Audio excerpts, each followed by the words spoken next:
New life Ayurveda चिकित्सा centre, जो life hospital के नाम से मबई काजियान के पास जुआ जवाहरपुर शेरगढ़ रोड जुबैर खान प्रधान जी के धर्मकाटे के पास, जहां पर आधुनिक चिकित्सा के दौर में आज भी गंभीर बीमारियों का आयुर्वेद में होता है इलाज। न्यू लाइफ हॉस्पिटल के डॉक्टर जमाल उल हक BAMSMD अलीगढ़ को खास तजुर्बा व सपोर्ट डॉक्टर जमाल के वालिद हकीम अब्दुल हसीब शीशगढ़ वाले पुराने प्रसिद्ध हकीम जी है। वही डॉक्टर जमाल व डॉक्टर रोशन जहां BSc NDMLT द्वारा न्यू लाइफ आयुर्वेदिक हॉस्पिटल में सेवाएं 24 घंटे उपलब्ध है। वही न्यू लाइफ हॉस्पिटल में प्रशिक्षित स्टाफ भी उपलब्ध रहता है। न्यू लाइफ हॉस्पिटल में आयुर्वेद की प्रसिद्ध therapy, oxygen therapy, cupping therapy, leave therapy, fire therapy, steam therapy, panchakarma द्वारा पुरानी बीमारियों का सफल इलाज किया जाता है।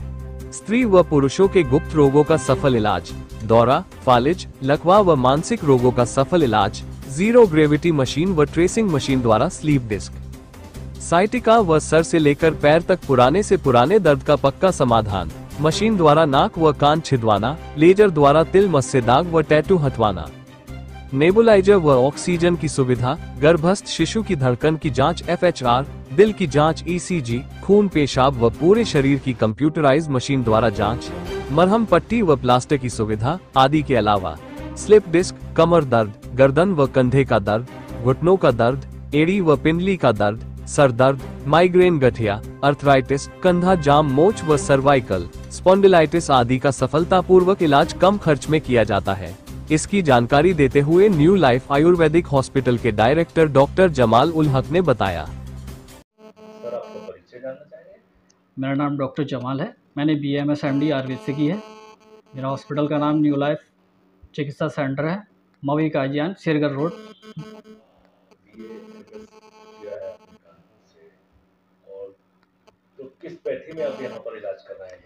मैं सिर्फ आयुर्वेद पे ही डिपेंड होकर इलाज कराता हूँ। सिर्फ आयुर्वेद पैथी से ही चलता है। आयुर्वेद पैथी से ही जो है सारा प्रोसीजर हमारा, जो थेरेपी वगैरह है, सारी सब उसी पे डिपेंड होकर चलती है।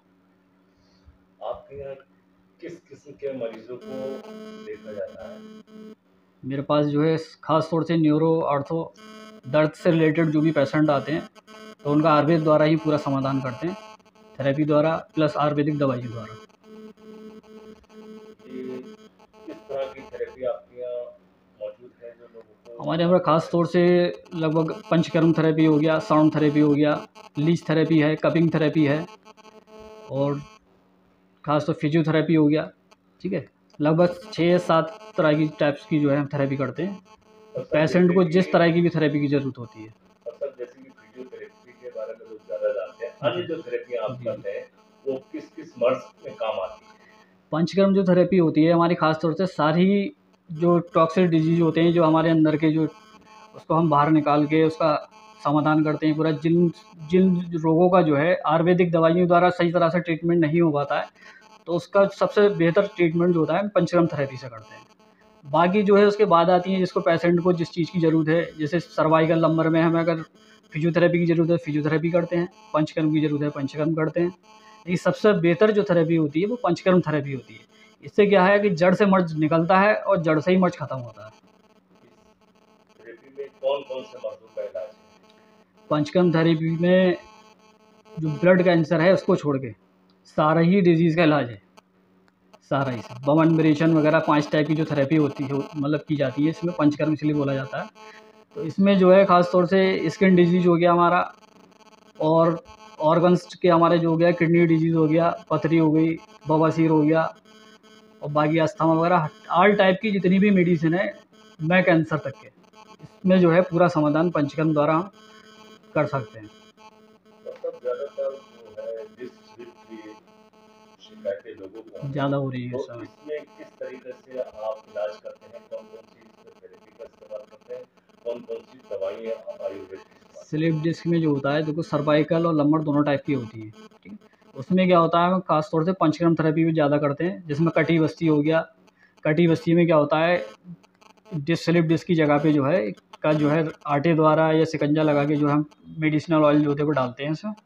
उससे जो है डिस्क में जो वॉल्यूम कम हो जाता है, डिस्क अपनी जगह से डिसबैलेंस हो जाती है, वो अपनी जगह दोबारा आ जाती है।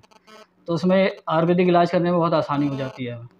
तो सर डिस्क अपनी जगह आ जाती है, प्लस आयुर्वेदिक मेडिसिन जो हम करते हैं, पेटेंट करते हैं, कुछ अपने हाथ से बनाते हैं, उस मेडिसिन का ज़्यादा यूज करते हैं और अल्लाह के करम से पेशेंट जल्दी ठीक हो जाता है।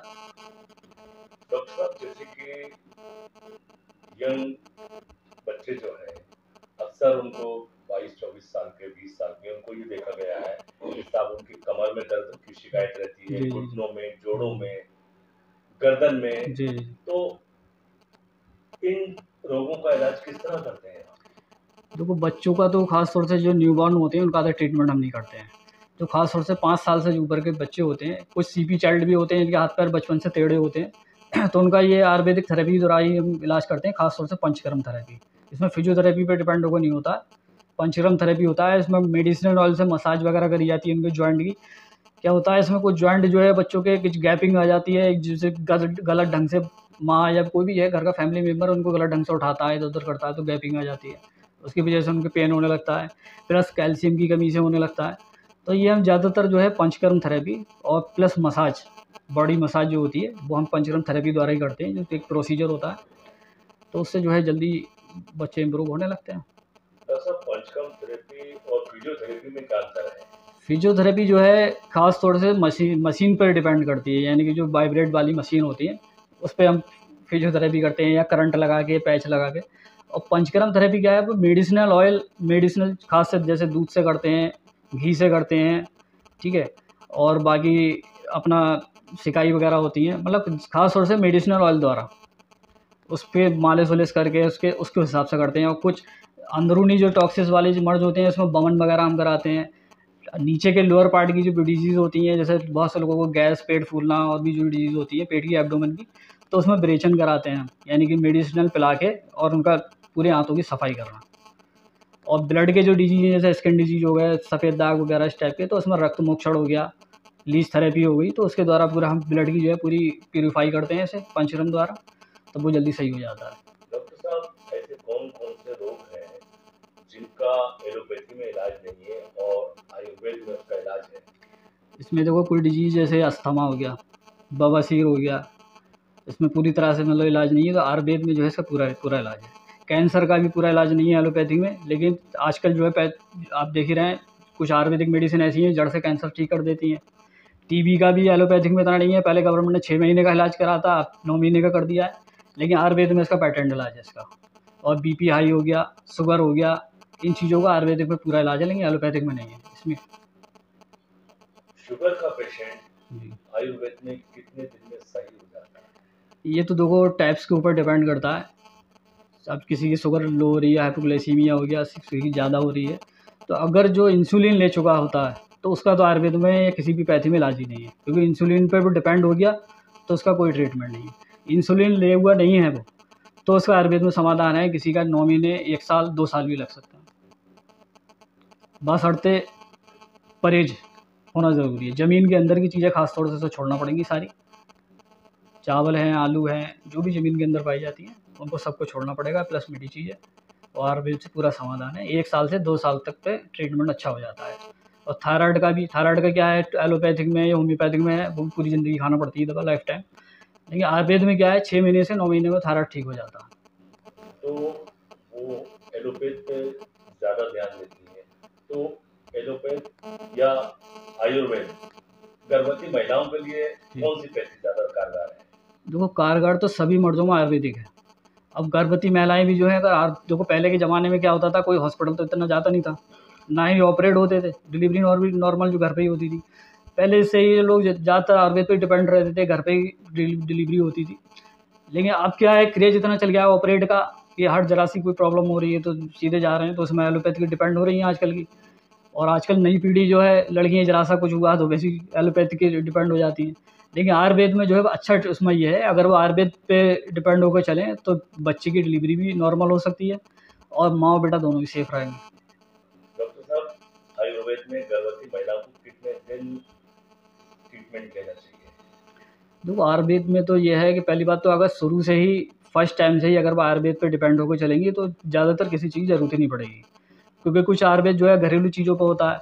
जैसे नारियल पानी ज़्यादा यूज करेंगे तो पानी की कमी नहीं होगी, किशमिश वगैरह है, ये चुकंदर है, अनार है, ये चीज़ें यूज करेंगे तो हीमोग्लोबिन की कमी नहीं होगी। तो ये शुरू से ये सब चीज़ें लेके चलेंगे तो किसी चीज़ ज़रूरत ही नहीं पड़ेगी, ना हमें हॉस्पिटल के चक्कर लगाना है, ना एलोपैथिक पे डिपेंड होना पड़ेगा। अब एलोपैथिक में भी क्या होता है, कैल्शियम, आयरन, ये चीज़ें तो चलती हैं, कुछ और तो चलता नहीं है। अब ये चीज़ें अगर आयुर्वेद के हिसाब से लेकर चलें तो कोई ज़रूरत ही नहीं है एलोपैथिक की।